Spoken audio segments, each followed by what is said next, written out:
여러분들도 그렇겠지만 저희 가정에도 또한 어떤 선택의 기로에 선 그런 사안이 있거든요. 그러면서 저희 부부가 이야기하기를 강단 통화에서 답을 찾자 이렇게 이야기를 나눴습니다. 그래서 이제 이번 주 예배 통화에서 강단의 말씀이 어떤 그 결정을 하는 데 있어서 결정적인 일을 하였는가 물어보니까요, 아직 잘 모르겠다 그러더라고요. 우리는 수많은 선택의 기로 앞에 서죠. 이것을 선택을 해야 됩니까? 손절을 해야 됩니까? 유효해야 됩니까? 떠나야 합니까? 머물러야 합니까? 가야 합니까? 멈춰야 됩니까? 어떻게 해야 하오리까?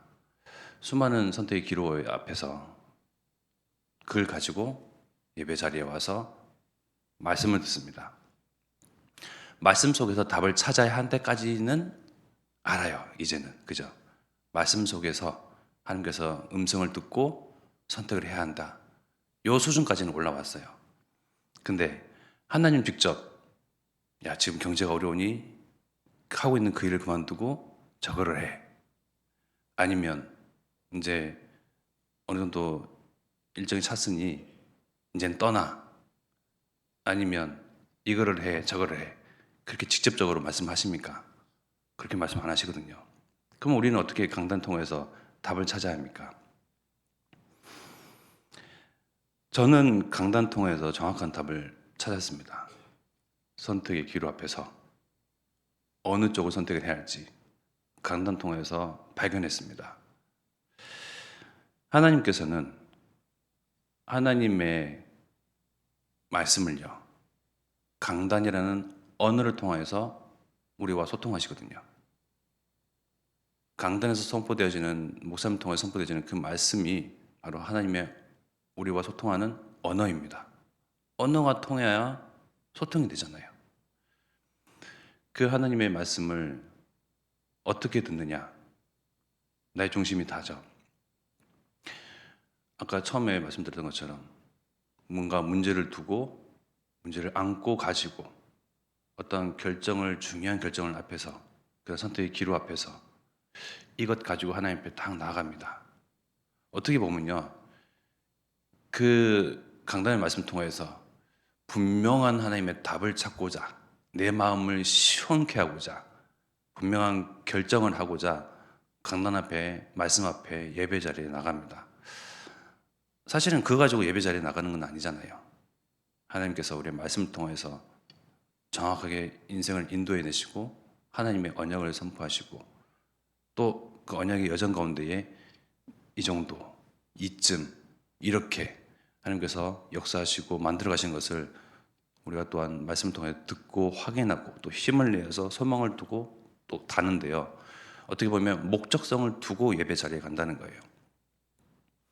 그런데도 또 하나님은 우리를 노여워하지 아니하시고 그것 또한 기뻐하시고 고마워하시고 우리를 또 품으시면서 안으시면서요, 말씀을 통해서 또 넉넉히 이기고 또 선택할 지혜로울 그 지혜를 주십니다.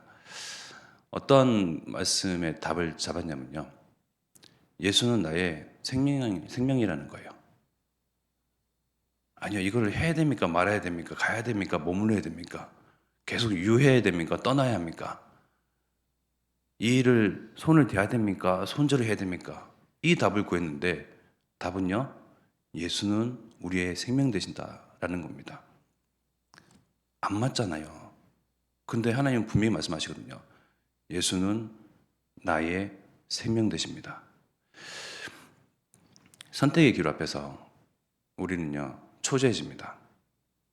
초조해지고 불안해하고 고심하고 근심하는 것 가운데에 스트레스를 받아가고 막 눌리는 가운데에 그 심정 가운데는 하나님이 계시지 않거든요. 하나님은요, 내가 말씀으로 기뻐하고 하나님의 언약으로 내가 살고 하나님으로 그 평안을 누리고 그리스도로 즐거워하는 그 가운데 함께 하십니다. 내가 내 인생의 주인이 되니 이러한 두 갈래 또 여러 갈래의 그 길 가운데에 선택을 하고 또 내 스스로 선택을 할 수 없으니 하나님의 말씀을 귀 기울이고 뭐라고 말씀하시는가 이렇게 경청을 하는데 하나님은 다르게 말씀하시거든요. 예수는 우리의 생명 되십니다. 말씀 속에서 생명의 말씀을 통하여서 하나님의 음성을 통하여서 평안함을 찾습니다. 선택의 기로 결정 사안 이런 것들은 뒤로 하고요. 하나님이 지금 나와 함께 하심으로 나는 힘을 얻고요. 여기에 소망을 두고요. 하나님 나와 함께 계시니 나를 성전 삼고 내 안에 계시니 또 내가 말씀 안에 있어서 고요하고 평안하고 평안한 그 은혜를 누립니다. 그러다 보면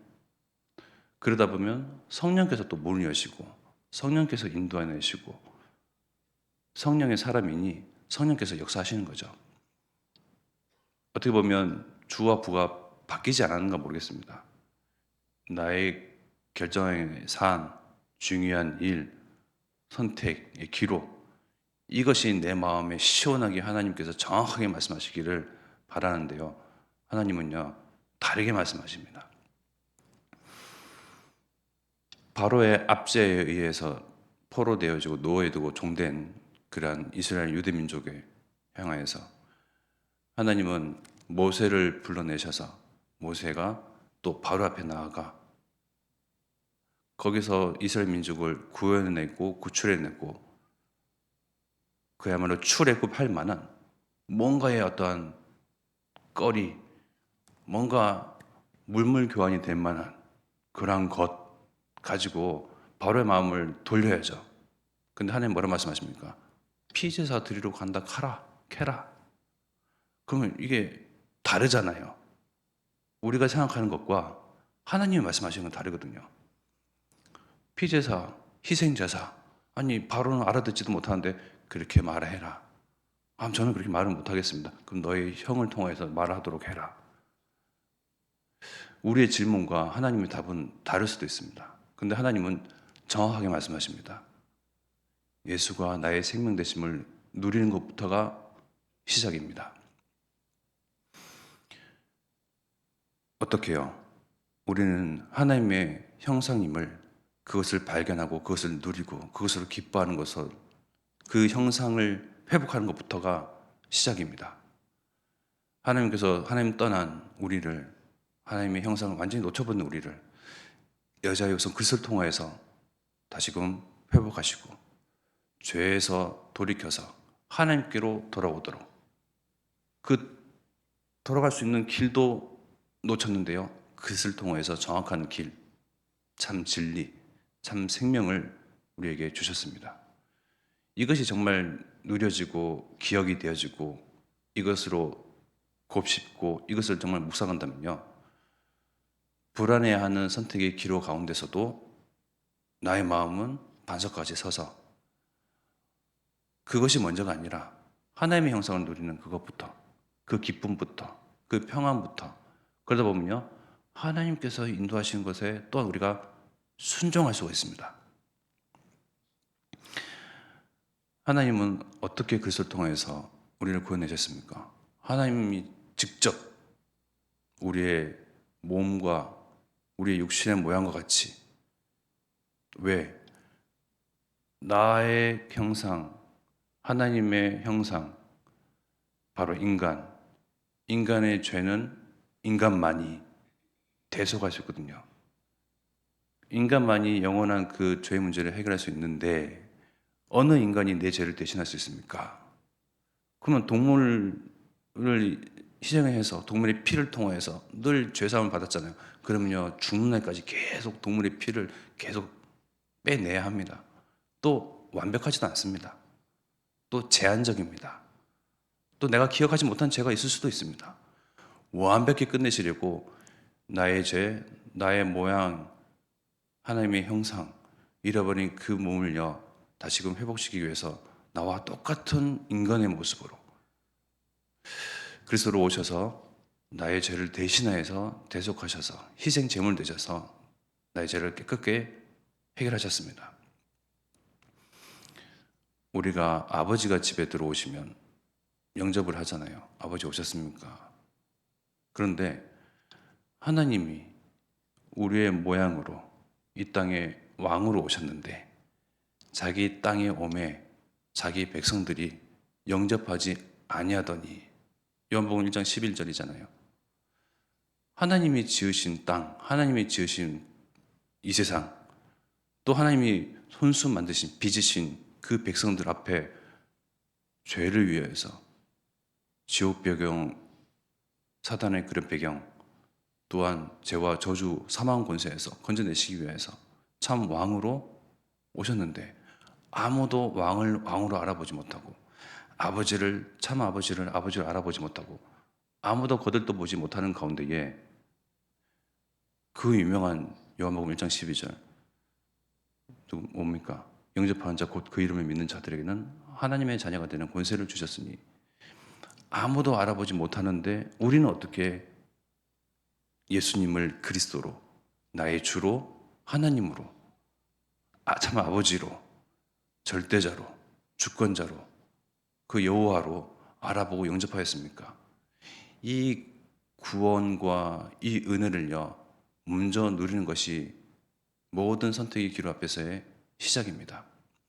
내 마음에 평안함이 있고 말씀이 내 안에 거해서 기뻐하고 감사함 가운데에 하나님께서 나를 쉴 곳으로, 하나님의 쉴 곳으로, 하나님의 성전으로 나와 함께 말씀으로 먹고 마시고 즐기고 나누고 하시거든요. 근데 이 하나님은 온데간데 없고 나의 결정사항이 가장 중요해. 먹고 살고 인생을 영위해 나가는 데 있어서 하나님은 둘째치고 나의 결정이 중요하기 때문에 이 산 가지고 예배의 자리에 나갑니다. 그러한 불안함과 초조함과 불완전함 속에는 하나님이 안 계시거든요. 그러니 하나님은 바꿔서 생명 되신 그리스도를 먼저 누리라고 하십니다. 그러다 보면 내 안에 성령으로 함께 하시기 때문에 인도하신다는 거예요. 편안한 길로, 하나님의 언약의 길로. 우리는 지금 언약의 여정을 걸어가고 있잖아요.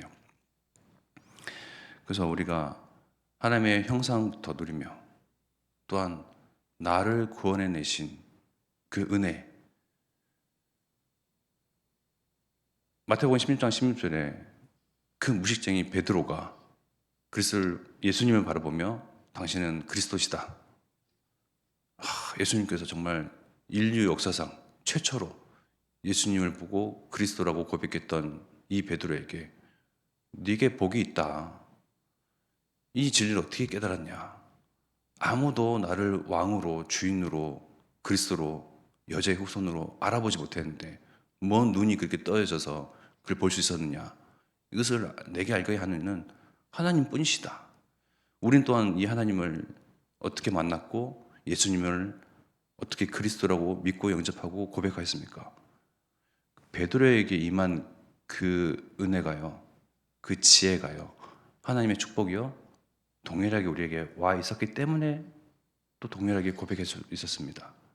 그 구원의 은혜부터 내가 누리고 우리가 주신 또한 축복, 내게 능력 주시사, 또한 하나님이 나의 인생을, 우리 가정을, 교회를 통하여서 하나님의 언약을 성취하시고 우리가 세상의 그런 문화와 흑암과 사단의 배경 속에 쩌들어 있는 저들을 두려워할 것이 아니라 오늘 저들을 치유하며 살리는 능력자로, 또 언약을 성취하는 증인으로 우리를 부르셨기 때문에 이것들을 묵상하고 이것으로 기뻐하고 힘을 내고 여기 안에 소망을 두는 것이 먼저입니다. 그래서 불안해하지 마시고 떨지 마시고 염려하지 마시고, 그 가운데서는 하나님이 안 계신다는 반증이기 때문에 말씀으로, 강단으로 내 심령을 채우시고요, 힘을 얻으시고요, 기뻐하시고요, 감사하시면서 여기서부터 첫 발을 딛는 시작이 되기를 기도하겠습니다. 이 시간 합심하여 기도드리겠습니다. 예수만이, 오직 그리스도만이 나의 참 생명 되시며 나의 구원 되시고, 또 이 예수를 통하여서 다른 삶을 살리는 그런 축복이 나를 통해서 정말 호남과 이 지역 그 만남 속에 흘러가고 뻗어가도록 성령께서 역사하옵소서. 또한 이를 위하여서 유광수 목사님, 담임 목사님 앞에 서셨사오니 성령 충만한 거룩 주시고 또 요소 순환의 캠프를 통해서 하나님께서 하시는 이 전도 운동 정말 목도할 수 있는 증인 되게 없어서 그 증거를 주시옵소서 합심하게 드리겠습니다.